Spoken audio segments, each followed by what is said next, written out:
আস্বাদন করি আমরা আজকে ভগবান শ্রীকৃষ্ণের একটি বাল্যকালীন লীলা। ভগবান শ্রীকৃষ্ণ ছোটবেলায় যে লীলা করেছিলেন সেখান থেকে আমরা আস্বাদন করব একটি বাল্যকালীন লীলা। তো সর্বপ্রথম একটু গৌরচন্দ্রিকা শুনতে হয়, কারণ যদি গৌর না হইত কেমনে হইত কেমনে ধরিত দেই। শ্রী রাধার মহিমা প্রেম রস সীমা জগৎ মাঝারে জানা তোকে। এই যে মায়ের মন্দিরের সামনে আমার ভগবান কৃষ্ণের নাম, হরির নামামৃত শুধু আপনারা পান করছেন, হরি কথা কৃষ্ণ কথা আপনারা শুনতে বসেছেন। এই হরিনাম সংকীর্তনটাকে চিনিয়েছেন কে? শ্রীমান চৈতন্য মহাপ্রভু। তাই চলুন সেই মহাপ্রভু আর নিতাই চাঁদকে আহ্বান করি, তারপর বৃন্দাবনে প্রবেশ করি আর সাধন করবো ভগবান শ্রীকৃষ্ণের কথা। তাদেরকে সর্বপ্রথম কথা বলি, গৌরাঙ্গ সুন্দর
শ্রীমান চৈতন্য মহাপ্রভু, যিনি অন্তে কৃষ্ণ বহিরে গৌর দর্শিতান্তি বৈভব যজ্ঞে সংকীর্তন গস্ম কৃষ্ণ চৈতন্য মহাশ্রী। আপনারা এখন শুনছেন আমার গৌর হরির নাম, এখন শুনছেন আমার চৈতন্য মহাপ্রভুর কথা। তো মাগো, চৈতন্য মহাপ্রভুর কথা কিভাবে? কারণ ভজন সাধনটা এত সহজ কথা নয়।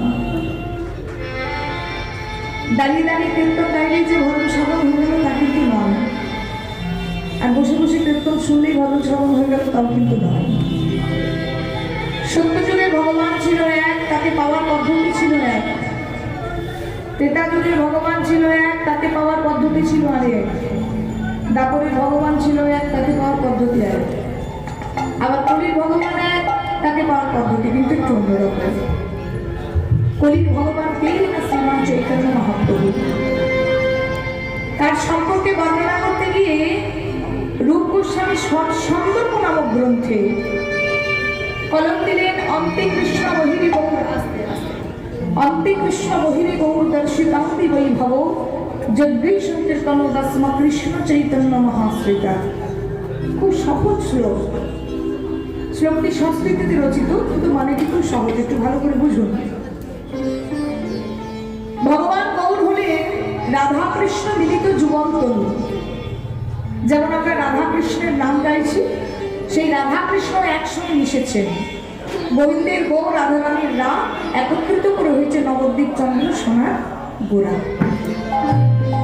তাহলে রাধা কৃষ্ণ মিলেমিশে যদি গোনা হয়, যখন আমার চৈতন্য মহাপ্রভুর বিগ্রহ দেখেন, ছবি দেখেন, তখন কি দেখেন যে অর্ধেকটা কৃষ্ণ অর্ধেকটা রাধা?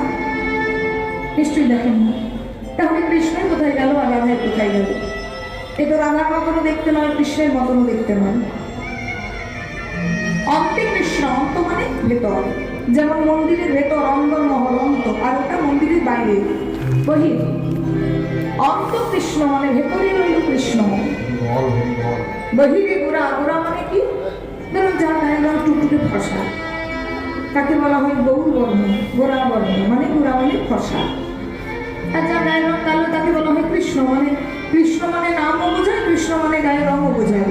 আবার গোড়া মানে গৌর মানে নামও বোঝায়, আবার গৌর মানে ফর্সা রঙও বোঝায়। এখানে গোড়া মানে হচ্ছে ফর্সা বর্ণ। তাহলে ভেতরে রইল কৃষ্ণ আর বাইরে রইল কে? না কৃষ্ণ ছিল কালো আর রাধারানী ছিল ফর্সা। তাহলে এখানে গোড়া মানে রাধারানীকে বোঝানো হয়েছে। অন্তে কৃষ্ণ বহিতে গোড়া দর্শিতান্তি বৈভব। ভগবান অস্ত্র ধরে এসেছেন, দেখেছেন তার বৈভব। যদি বলেন মাগো, গৌর হরির হাতে তো কোনো অস্ত্র দেখিনি, কি অস্ত্র? রাম আদি অবতারী ক্রোধে নামা অস্ত্র ধরি অসুরেরই করেছি সংহার। এবি অস্ত্র না ধরিব প্রাণী কারো না মারিব, কেবল প্রেম দিয়া চিত্ত শুদ্ধ করিব সবার। সত্য যুগে নারায়ণের হাতে কি ছিল বলুন তো? আর আমার ত্রেতা যুগে ভগবান রামের হাতে, আর দাপরি ভগবান কৃষ্ণের হাতে। এটা আপনারা সবই জানেন, তাহলে আমাকে কেন নিয়ে এসছেন?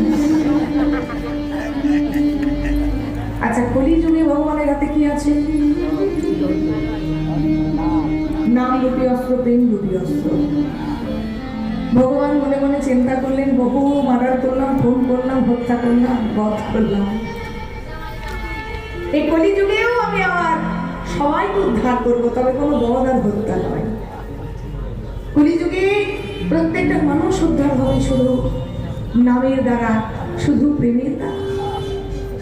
এই যে মা সর্বপ্রথম আপনাদেরকে বলি, আপনারা যে মায়ের মন্দিরে বসে হরিকথা কৃষ্ণ কথা শুনতে বসেছেন,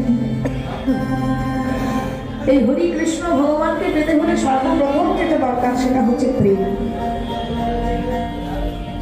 প্রেম যদি কারো শরীরে বর্তমান না থাকে, ভালোবাসা যদি না থাকে, মনের শুদ্ধিকরণ যদি না থাকে, আপনি যতই মোটা মোটা তুলসীর মালা করুন, যতই কপালে তিলক নেন, যতই হরিনামের মালা করুন, কোনোদিন কিন্তু কৃষ্ণ ভজন সাধন হবে না।